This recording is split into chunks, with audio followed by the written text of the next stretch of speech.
அன்பு உறவுகளுக்கு வணக்கம். ஆகா, அப்படின்னு ஆச்சரியப்படத்தக்க ஒரு சிந்தனையை கடவுள் இன்றைக்கு எனக்கு கொடுத்தாரு.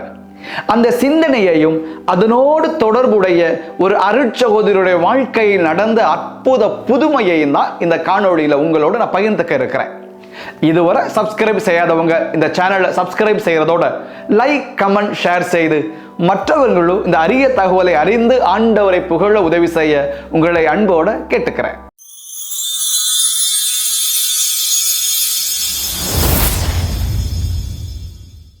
யாராவது ஒருவர் உங்கள்கிட்ட வந்து நீங்க யார்கிட்ட இருந்து பாடம் படிச்சுக்கிட்டீங்க, யார் உங்களுக்கு கற்றுக் கொடுத்ததுன்னு கேட்டா நீங்க யாரை சொல்லுவீங்க?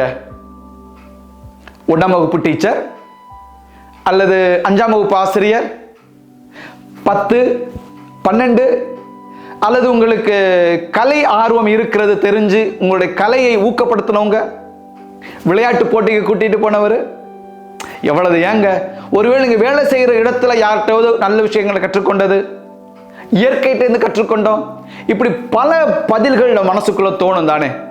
எனக்கு அப்படிதான் அந்த பகுதியை வாசிக்கும் பொழுது நீங்க யார்கிட்ட இருந்து பாடம் கத்துக்கிட்டாயின்னு ஒரு கேள்வி வரும் பொழுது சில ஆசிரியர்களுடைய பெயர்கள் எல்லாம் மனசுக்குள்ள வந்தது. ஆனா பாருங்க, இதெல்லாம் இல்லாம ஆகான்னு ஒரு சிந்தனை உருவாச்சங்க. என்னன்னா, புனித பவுல் திமோத்தேயுங்கிற அவருடைய சீடர் அவர்கிட்ட ஒரு கேள்வி கேட்கிறாரு. அது கேள்வின்னு கூட சொல்ல முடியாது, இவர் பதிலை உணர்ந்தே அதில் எழுதுறாரு. திமோத்தேயுட்ட சொல்றாரு, இந்த ராசா, நீ நல்லா படிக்கிறவன் தான், நீ என்ன படிக்கிறியோ அதுல எது உனக்கு சரின்னு படுதோ அதுல உறுதியாயிரு. இப்படி சொல்லிட்டு அவர் சொல்றாரு, அடுத்து நீ யார்கிட்ட படிச்சாங்கிறது எனக்கு தெரியும். நீ யார்கிட்ட படிச்சாயின்னு கேட்ட உடனே நான் நினைச்சேன், ஒருவேளை யூத ராபியா இருக்குமோ, அல்லது ஒருவேளை அவங்க ஊரில் இருக்கிற குடும்பத்தினர் வேற ஒரு ஆசிரியராக இருப்பாரோ. இப்படி எல்லாம் யோசிக்கிற பொழுது பவுலடியார் அடுத்து சொல்றாரு, நீ யார்கிட்ட படிச்சாயின்னு எனக்கு தெரியும், உன்னுடைய ஆசிரியர் மறை நூல், இறைவனுடைய வார்த்தை தான் உன்னுடைய ஆசிரியர். அந்த இறைவனுடைய வார்த்தையை நீ ஆசிரியராக எடுத்துக்கொண்டதால் அந்த வார்த்தையே உனக்கு மீட்பை கொடுக்கும்னு சொல்லிடுறாரு. இப்ப யோசித்து பாருங்களே, ஒரு காலம் நான் அப்படி யோசித்ததே இல்லை. இந்த பார்வையில உன்னுடைய ஆசிரியர் இறை வார்த்தை தான். அந்த இறை வார்த்தை உனக்கு கற்றுக் கொடுக்கும். நீ என்ன செய்யணும், நீ செய்யறது எது தவறு, எதை செய்யக்கூடாது, எல்லாத்தையும் அந்த இறை வார்த்தை கற்றுக் கொடுக்கும். நீ தவறு செஞ்சாயினா அந்த இறை வார்த்தை உன்னை கண்டிக்கும். ஏய், இதை செய்யாத, கடவுளுக்கு உகந்தது இல்லை, இதை செய்யாத, நீ நரகத்துக்கு போயிடுவ. இங்க பாரு, நீ உங்க அம்மா அப்பாவை மதிக்க மாட்டேங்கிறா, இதை இப்படி செய்யக்கூடாது, நீ மதிக்கணும். இங்க பாரு, நீ பொய் சொல்ற, ஏய் நீ திருடுற. இப்படி நீ தவறுகள் செய்யும் பொழுது அந்த இறை வார்த்தை உன்னை கண்டிக்கும். அது மட்டும் இல்ல, அந்த இறை வார்த்தை உன்னுடைய வாழ்க்கையை சீராக்கும். ஒரு சீரான வாழ்க்கை எவ்வளவு அமைதியா இருக்கும். ஒரு சீரான வாழ்க்கை, நல்ல உடல் உள்ள சுகத்தோடு ஒரு சீரான வாழ்க்கையை அது கொடுக்கும். அந்த இறை வார்த்தையை நீ தொடர்ந்து கற்றுக்கொள்கிற பொழுது ஒரு நேர்மையாளனாய் உன்னை வாழ வைக்கும் சொல்றாரு. அதை நீ ஏற்கனவே கத்துட்ட, ஏன்னா இறை வார்த்தை தானே நீ படிக்கிற, நீ ஏற்கனவே கற்றுக்கொண்டாய், அதுல நீ உறுதியாயிரு அப்படின்னு சொல்றாரு. உண்மைதானங்க. நம்ம எப்பெல்லாம் இறை வார்த்தை எடுத்து வாசிக்கிறோம்னு பாருங்களேன். ஒருவேளை நம்ம சந்தோஷமா இருக்கும்போது இறை வார்த்தையை வாசித்தோம்னா அது நம்மளை இன்னும் பூஸ்ட் பண்ற மாதிரி, அப்படி உற்சாகப்படுத்துற மாதிரி இருக்கும். ஒருவேளை நம்ம கஷ்டப்படுற நேரத்தில் போய் இறை வார்த்தையை வாசிக்க தொடங்குனா அது நமக்கு ஆறுதல் கொடுக்கும். அவ்வளவு ஆறுதலா, நம்பிக்கையா கொடுக்கும். ஏன்னா நான் பல நேரங்களில் வெளிநாட்டில் இருக்கும் பொழுது தினந்தோறும் இறை வசனத்தை நண்பர்களுக்கு அனுப்புறது உண்டு.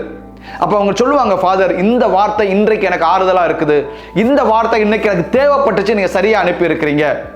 ஆக ஒரு கஷ்டத்துல இருக்கும் பொழுது, துயரத்துல இருக்கையில இறை வார்த்தையை வாசித்தால் அது நமக்கு ஆறுதலை கொடுக்கும். ஒருவேளை நாம் தவறு செய்துவிட்டு வந்து இறை வார்த்தையை வாசித்தாலோ, அது தவறு செய்துவிட்டு வந்து இறை வார்த்தையை கேட்டாலோ நமக்கு குற்ற உணர்வை அந்த இறை வார்த்தையை கொடுக்கும். அந்த இறை வார்த்தை நம்மை கண்டிக்கும். இறை வார்த்தை நம்மை கண்டித்து, ஏய் இதை செய்யாத, இதை செய்யக்கூடாது, கடவுளுக்கு உகந்தது இல்லை அப்படின்னு இறை வார்த்தை நம்மை கண்டிக்கும். அது நம்மை சீராக்கி நேர்மையான பாதைக்கு நம்மை வழி நடத்தும். சரி, இதோடு தொடர்புடைய ஒரு புதுமைன்னு சொன்னேன்ல, அது என்னது? அது கேரளத்தை சேர்ந்த ஒரு அருள் சகோதரிக்கு நடந்தது. ஒரு 10 வருஷத்துக்கு முன்னாடி நான் வாசித்த ஒரு புத்தகத்தில் உள்ளதுதான். நிறைய புதுமைகள் எல்லாம் தொகுத்து புத்தகமா போட்டிருந்தாங்க. அந்த புத்தகத்தின் பேரெல்லாம் எனக்கு இப்ப ஞாபகத்தில் இல்லை. ஆனா ஒண்ணு, அந்த குறிப்பிட்ட புதுமை மட்டும் மனசுல ஞாபகம் இருக்குது. அந்த அருட்சகோதரி வட இந்தியாவில் ஒரு மலையடி வாரத்தில் வேலை செஞ்சுக்கிட்டு இருந்திருக்கிறாங்க. மலையடி வாரம் ஒரு ஆறு ஓடுது. ஆறுக்கு கொஞ்சம் தள்ளி அவருடைய கான்வெண்ட். அருகில் இருக்கிற கிராமங்களுக்கு போவதோட ஆற்றை கடந்து மலையில ஏறி சென்று மலையில் இருக்கிற கிராமங்களையும் அவர்கள் சந்திப்பார்கள். அவர்களுக்கு நற்செய்தி பணி, மருத்துவ பணிகளை அவர் செய்து கொண்டிருந்தார்கள். ஒரு நாள் நல்ல அடை மழை ஊத்துது. இவர்கள் கான்வென்ட்ல இருக்கிறாங்க. அந்த நேரம் சாயங்காலம், சூரியன் மறைந்து இரவு கவிழ்ந்த அந்த வேளை யாரோ ஒருவர் வந்து கதவை தட்டுகிறார். யாருன்னு போய் கதவை திறந்தா, இவர்கள் பணி செய்ய போறாங்கல்ல, அந்த ஆற்றை கடந்து மலைக்கு மேல அங்க இருந்து ஒருத்தர் வந்திருக்கிறார். வந்து அவங்க குடும்பத்துல யாரோ ஒருத்தருக்கு உடம்பு சரியில்லைன்னு சொல்லி சீக்கிரம் வாங்க, ஒரு ஊசி போட்டு அவங்களுக்கு ஜெபம் பண்ணுங்கன்னு சொல்லி கூப்பிட வந்திருக்கிறார். இந்த அருட்சகோதரிக்கு போகணும் ஆசை, ஆனா இருட்டிருச்சு, மழை பெய்யுது. உடனே அவங்க சொல்றாங்க, நான் நாளைக்கு கண்டிப்பா நான் வர்றேன், நீங்க கவலைப்படாதீங்க அப்படின்னும்.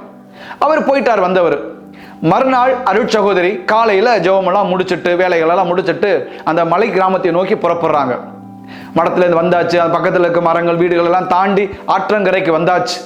அந்த சகோதரி சொல்றாங்க, ஆற்றங்கரைக்கு முன்னாடி நின்றா ஆறு கடல் போல ஓடிக்கிட்டு இருந்துச்சு அப்படிங்கிறாங்க. அவ்வளவு பெரிய அகலமான ஒரு ஆறு அப்படியே பெருக்கெடுத்து ஓடிக்கிட்டு இருக்கு. அந்த மழை நேரத்துல, மழை இல்லாத காலத்திலேயோ கொஞ்சமா தண்ணி ஓடின காலத்திலேயோ எப்படி இறங்கி போகணுங்கிறதெல்லாம் அவங்களுக்கு பார்த்து தெரியும் தான். ஏன்னா ஆற்றில் இறங்கி தான் நடக்கணும். இப்ப நீர் பெருக்கெடுத்து ஓடுறதுனால எந்த பக்கம் இறங்கி எப்படி போறதுன்னு தெரியல. ஏதோ ஒரு நம்பிக்கையில அந்த அருட்சகோதரி சொல்றாங்க, இறங்கி நடக்க ஆரம்பிச்சிட்டாங்க. கொஞ்சம் கொஞ்சமா நடந்து போறாங்க. அந்த ஆற்றோட மைய பகுதி வரை வந்தாச்சு. இப்ப சுற்றி தண்ணி. இப்ப அவங்க பேனிக்கிங் சொல்லுவோம்ல, அப்படியே ஒரு பயம், அப்படியே வேர்க்க ஆரம்பிக்குது. அந்த நேரத்துல கூட என்ன செய்யறதுன்னு தெரியல. அப்படியே சுற்றி திரும்பி பார்க்கறாங்க. திரும்பி பார்க்கிற எல்லா பக்கமும் தண்ணி. இவங்க நடுவில் நிற்கிறாங்க. அப்படியே காலில் இழுக்குது தண்ணி. முன்னாடி போறதா பின்னாடி போறதா ஒன்றும் புரியல. பின்னாடி போகவும் பயமா இருக்கு, முன்னாடி போகவும் பயமா இருக்கு. தண்ணி பெருக்கெடுத்து இழுத்துக்கிட்டு இருக்குது. இந்த அருட்சகோதரி சொல்றாங்க, அந்த இக்கட்டான நேரத்துல எனக்கு எப்படினே தெரியல, ஒரே ஒரு இறை வார்த்தை மட்டும் ஞாபகத்துக்கு வந்தது. அது என்ன இறை வார்த்தைனா, எசாயா இறைவாக்கினர் எழுதிய அந்த புத்தகத்துல 43வது அதிகாரம் 2வது இறை வசனம், ஆறுகளை நீ கடக்கும் பொழுது அந்த ஆறு உன்னை மூழ்கடிக்காது, தீயின் நடுவே நீ நடக்க நேர்ந்தாலும் நீ சுட்டரிக்கப்பட மாட்டாயின்னு ஒரு வசனம். ஆறுக்கு நடுவுல நீ போற, தண்ணி நிறைய ஓடுது, ஆனாலும் ஆறு உன்னை மூழ்கடிக்காது. நெருப்பு எரியுது, நீ உள்ள நடக்க வேண்டிய சூழல் உருவாகி விடுது, ஆனாலும் அந்த நெருப்பு உன்னை சுட்டரிக்காதுன்னு ஒரு இறைவசனம்.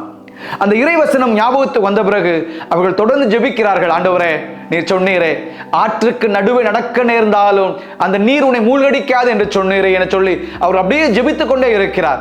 என்ன செய்வதென்றே தெரியவில்லை. அந்த அருட்சகோதரி பிறகு சொல்கிறார், யாரோ ஒருவர் ஆற்றுக்கு அக்கறையில் வருவதை நான் பார்த்தேன். வந்தவர் என்னை பார்த்தார், சற்றும் தாமதிக்கவில்லை, விறுவிறுவென சொல்லி அந்த ஆற்றிலே என்னை நோக்கி நடந்து வர தொடங்கினார். என் அருகிலே வந்து என் கையை பிடித்து கொண்டு என்னை மெல்ல மறுகரைக்கு அழைத்து சென்றார்.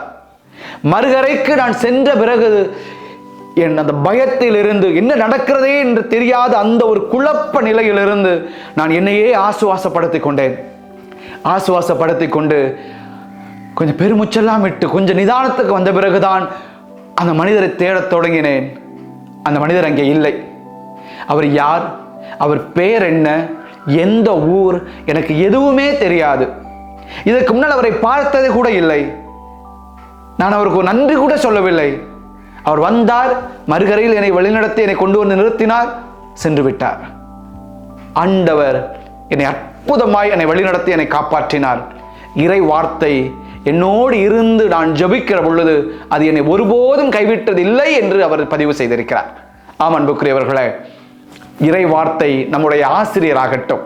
எத்தனையோ பேரை ஆசிரியர் என்று சொல்லுகிறோம், மனிதர்களை சொல்லுகிறோம், சில நாவல்களை கதை புத்தகங்கள் எனக்கு ஆசிரியர் என்று சொல்லுகிறோம், அண்டை வீட்டாரை சொல்லுகிறோம், இயற்கையை சொல்லுகிறோம்.